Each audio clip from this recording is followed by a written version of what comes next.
दोस्तों आज तारीख 28 अप्रैल 2024 दिन संडे रविवार और आइए उत्तर प्रदेश की तमाम बड़ी खबरें और आज के यूपी के सभी मुख्य समाचार पर नजर डालते हैं। देखिए सबसे पहला अपडेट, यूपी बोर्ड स्टूडेंट के लिए हेल्पलाइन नंबर जारी किया है। अगर स्टूडेंट छात्र छात्राओं को कोई समस्या है तो समाधान ले सकते हैं। 10वीं व 12वीं के छात्र इस नंबर पर अपनी समस्या बताकर बात कर सकेंगे। नंबर भी आप देख सकते हैं स्क्रीन पर। टोल फ्री नंबर है 1800-180-5310 और एक नंबर है 5312। इस टोल फ्री नंबर पर कॉल करके आप शिकायत दर्ज करा सकते हैं। और वैसे कल सोमवार से उत्तर प्रदेश के स्कूलों का समय वापस बदलने वाला है, क्योंकि अभी बढ़ती गर्मी के चलते 1-2 दिन के लिए स्कूलों के समय में बदलाव किया था, लेकिन अब फिर से सोमवार से सुबह 7:30 से दोपहर 1 बजे तक स्कूल संचालित होंगे। ये देख सकते हैं इस संबंध में शिक्षा विभाग का निर्देश भी। चलिए अगली बड़ी खबर देखिए, ई रिक्शा और ई ऑटो को लेकर हाईकोर्ट ने महत्वपूर्ण आदेश दिया और यूपी के इन 2 जिलों में रजिस्ट्रेशन पर प्रतिबंध को रद्द कर दिया है। इलाहाबाद हाईकोर्ट ने ई रिक्शा रजिस्ट्रेशन को लेकर ये महत्वपूर्ण आदेश दिया। एक तो आगरा और दूसरा मथुरा में इनके पंजीकरण पर लगी रोक को हटाने का आदेश जारी कर दिया है। चलिए बड़ी खबर देखिए, 21 गाड़ियों का काफिला, 15 में परिजन और कड़ी सुरक्षा में एम्बुलेंस से बरेली जेल पहुंचा बाहुबली धनंजय सिंह। लेकिन जब जेल जा रहे थे तब रास्ते में ही हाईकोर्ट से जमानत का आदेश आ गया, तो बाहुबली धनंजय सिंह को हाईकोर्ट से जमानत मिल पाई। जौनपुर से बरेली जेल शिफ्ट कर रहे थे। इनकी पत्नी बोली कि हत्या का भी डर है। हालांकि बाहुबली धनंजय सिंह को इलाहाबाद हाईकोर्ट से भी बड़ा झटका लगा है। ये चुनाव नहीं लड़ पाएंगे, सजा पर रोक लगाने से भी इनकार कर दिया हाईकोर्ट ने। अभी लोकसभा चुनाव लड़ने पर पाबंदी लगा दी है। चलिए खबर देखिए, अखिलेश यादव का रोड शो हुआ, 40 किलोमीटर की दूरी तय कर पहुंचे कन्नौज। बोले राजनाथ की फोटो तक होर्डिंग से गायब हो गई। और वहीं देखिए चुनाव प्रचार के दौरान ओपी राजभर बोले कि एनडीए ने अंत्योदय के उत्थान के लिए अनेक योजनाएं चलाई। आम जनमानस का समर्थन ही हमारे चुनाव जीतने की गारंटी है। लोकसभा चुनाव को लेकर कानपुर में भी अलर्ट जारी हुआ। पीएम से लेकर सीएम तक जनसभा करेंगे जल्दी यहाँ, तो पुलिस ने सुरक्षा को लेकर तैयारियां भी शुरू की। चलिए अगली बड़ी अच्छी खबर देखिए, दिल्ली के हार्ट स्पेशलिस्ट अब कानपुर में भी देंगे परामर्श। मरियमपुर अस्पताल और बीएल के मैक्स हॉस्पिटल चलाएंगे कार्डियोवेस्कुलर ओपीडी। हाथरस में मुख्यमंत्री योगी आदित्यनाथ ने कहा कि कांग्रेस ने पहले देश को बांटा,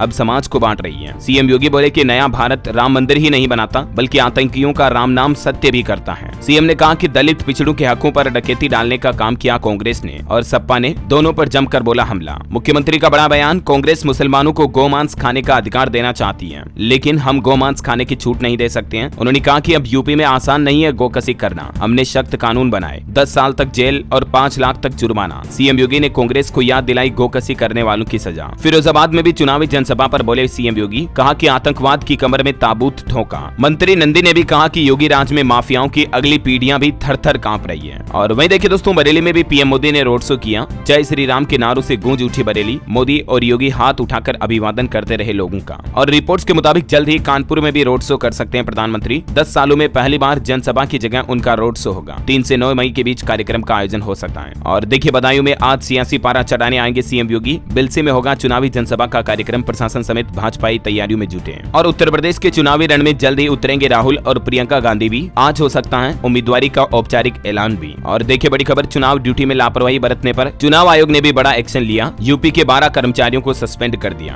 कासगंज में गरजे अखिलेश यादव, बोले गठबंधन की सरकार बनी तो किसानों का कर्ज माफ होगा, भाजपा आई तो छीन लेगी वोट देने का अधिकार। अखिलेश यादव के रोड शो में जेब कतरों ने भी हाथ साफ किया। कई लोगों के हजारों रुपए पार कर दिए। अखिलेश यादव का रोड शो शनिवार को गांव याकूबपुर पहुंचा औरैया में, और इस दौरान कई लोगों की जेब कतरी की घटनाएं भी देखी गई। और खबर है, कैबिनेट मंत्री संजय निषाद ने की Z+ सुरक्षा की मांग। गृह मंत्री अमित शाह को लिखा पत्र। बड़ी खबर देखिए, गरीबों को रुपये और कपड़े बांटने का बयान देकर बुरे फंसे कांग्रेस प्रत्याशी। दरोगा ने दर्ज कराया मुकदमा भी। फतेहपुर सीकरी लोकसभा सीट से गठबंधन के कांग्रेस प्रत्याशी रामनाथ सिकवार पर आचार संहिता उल्लंघन का ये मुकदमा दर्ज हुआ है। तो ये कुछ पॉलिटिक्स का माहौल चल रहा है। और चलिए दोस्तों आगे बढ़ते हैं खबरों में। देखिए अगले महीने 1 मई को अयोध्या रामलला के दर्शन करेंगी देश की राष्ट्रपति द्रौपदी मुर्मू। ये राम मंदिर और हनुमानगढ़ी भी जाएंगी, सरयू आरती में भी जा सकती हैं। वैसे अभी गर्मी के माहौल में अयोध्या राम मंदिर में श्रद्धालुओं की संख्या काफी घट गई है। प्राण प्रतिष्ठा के समय 2 लाख का आंकड़ा था प्रतिदिन, लेकिन अब 20,000 तक ही सिमटा। और अब भक्तों की संख्या कम हुई तो हवाई कंपनियों ने किराए में भी 35% तक कटौती कर दी है। जो 8,000 का हवाई टिकट था पहले अयोध्या का, वो अब 5,235 में ही मिल रहा है। चलिए अगली खबर देखिए, गोरखपुर के 57 मोहल्लों में जमीन की रजिस्ट्री पर रोक लगाई गई। शीलिंग की जमीन पर फर्जी बेनामा रोकने के लिए प्रशासन सख्त हुआ। जीडीए से एनओसी भी लेनी होगी। और खबर है, अयोध्या में श्रद्धालुओं को मिलेगा स्पेशल प्रसाद। केसरिया पैकेट में पेड़ा, चरण पादुका, भगवान राम की फोटो, चंदन और सरयू जल भी मिलेगा। पूरा मतलब पैकिंग बनाए गए हैं, देख सकते हैं आप पैकेट भी। 1 मई से ही अयोध्या आने वाले भक्तों को रामलला के दर्शन मार्ग पर ये प्रसाद का पैकेट मिल पाएगा। और देखिए बड़ी खबर, धार्मिक पढ़ाई के नाम पर 93 बच्चों के शोषण का मामला सामने आया। बच्चों को यतीम बताकर वसूला जा रहा था जकात। कमरे में भेड़ बकरियों की तरह बच्चों को ठूंसा गया था। लखनऊ में ये धार्मिक पढ़ाई के नाम पर मुस्लिम धर्म के 93 बच्चों को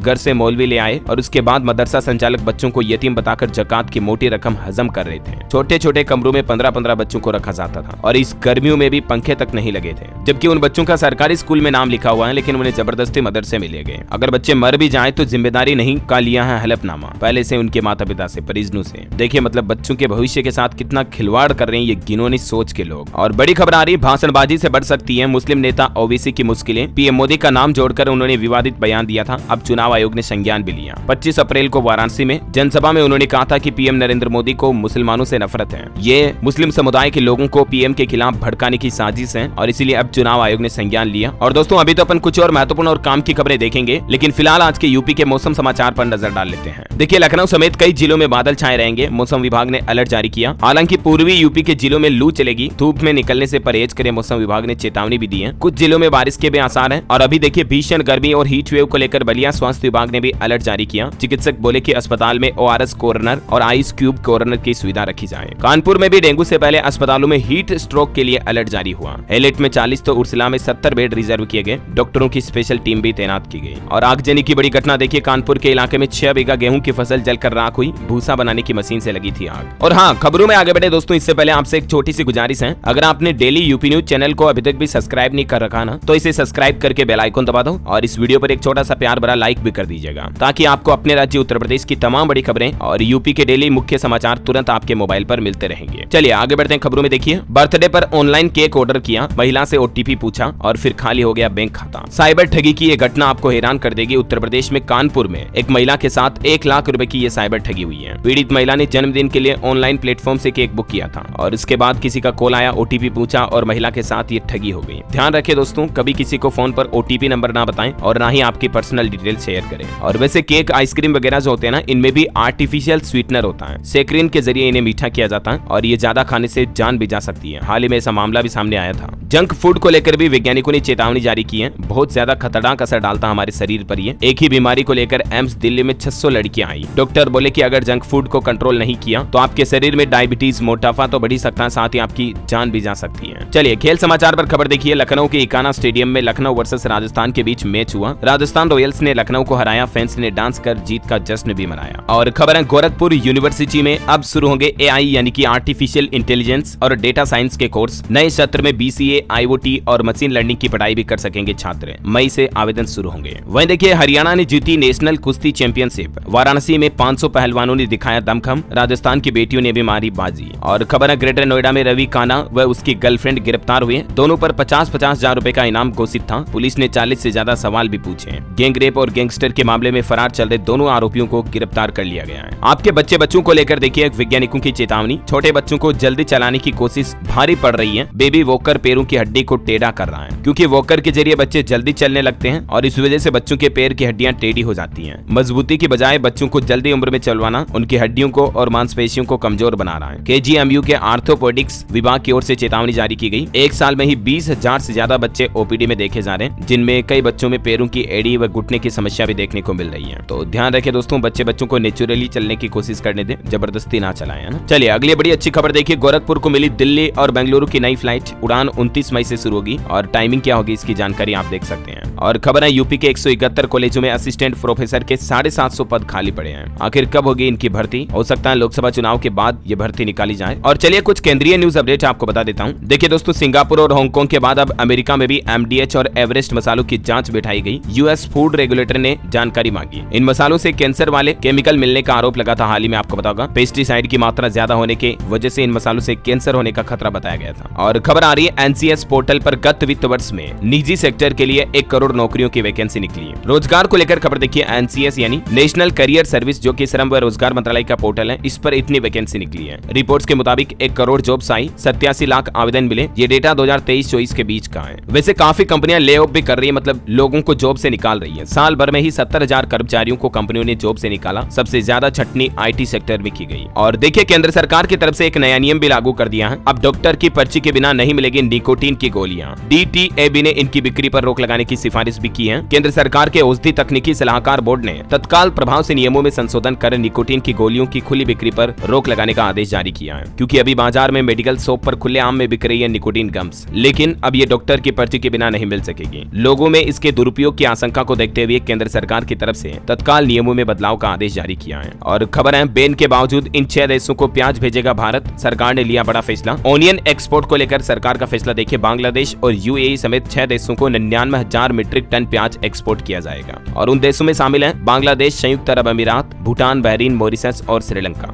दिल्ली के मुख्यमंत्री अरविंद केजरीवाल केस पर खबर आ रही है। सुप्रीम कोर्ट से केजरीवाल बोले कि मैं रिहाई का हकदार हूं। उन्होंने कहा कि शराब नीति केस में ईडी का बर्ताव क्रूर रहा, फिजिकली मौजूद होने के लिए कहना क्या जरूरी था क्या। हालांकि ईडी का कहना है कि केजरीवाल को 9 बार समन भेजे गए अलग अलग तारीखों पर, लेकिन वो हाजिर नहीं हुए। यही वजह की केजरीवाल को गिरफ्तार किया गया। अब केजरीवाल की याचिका पर कल 29 अप्रैल को सुप्रीम कोर्ट में सुनवाई होगी। और देखिए, सुप्रीम कोर्ट में हलफनामा देकर केजरीवाल बोले कि मुझ पर सारे सबूत और गवाह गड़े गए, यानी कि जानबूझकर लगाए गए। दिल्ली हाईकोर्ट ने भी केजरीवाल को फटकार लगाते हुए कहा कि आपको सिर्फ सत्ता की चाह है, क्योंकि उन्होंने गिरफ्तारी के बावजूद इस्तीफा नहीं दिया, व्यक्तिगत हित को सबसे ऊपर रखा, क्योंकि केजरीवाल नहीं चाहते कि उनके अलावा कोई और दिल्ली का मुख्यमंत्री बने। सत्ता की चाह, सत्ता का मोह केजरीवाल से छूट नहीं रहा, ये कहना है दिल्ली हाईकोर्ट का। वही देखिए, आम आदमी पार्टी विधायक अमानतुल्लाह को भी ईडी ने समन भेजा। कल 29 अप्रैल को दस्तावेजों के साथ पेश होने के लिए आदेश जारी किया है ना। तो दोस्तों, ये आज दिन भर की उत्तर प्रदेश की तमाम बड़ी खबरें और मुख्य समाचार आपको जरूर जानने मिले होंगे। वैसे आप यूपी में कौन से जिले में रहते हैं, कमेंट करके बताइएगा मुझे जरूर इस वीडियो के नीचे। और साथ ही वीडियो को लाइक और शेयर करना, डेली यूपी न्यूज चैनल को सब्सक्राइब करके बेल आइकन जरूर दबा देना, रोजाना ऐसे इन्फॉर्मेटिव काम की खबरें देखते रहने के लिए। जय हिंद, जय भारत, वंदे मातरम।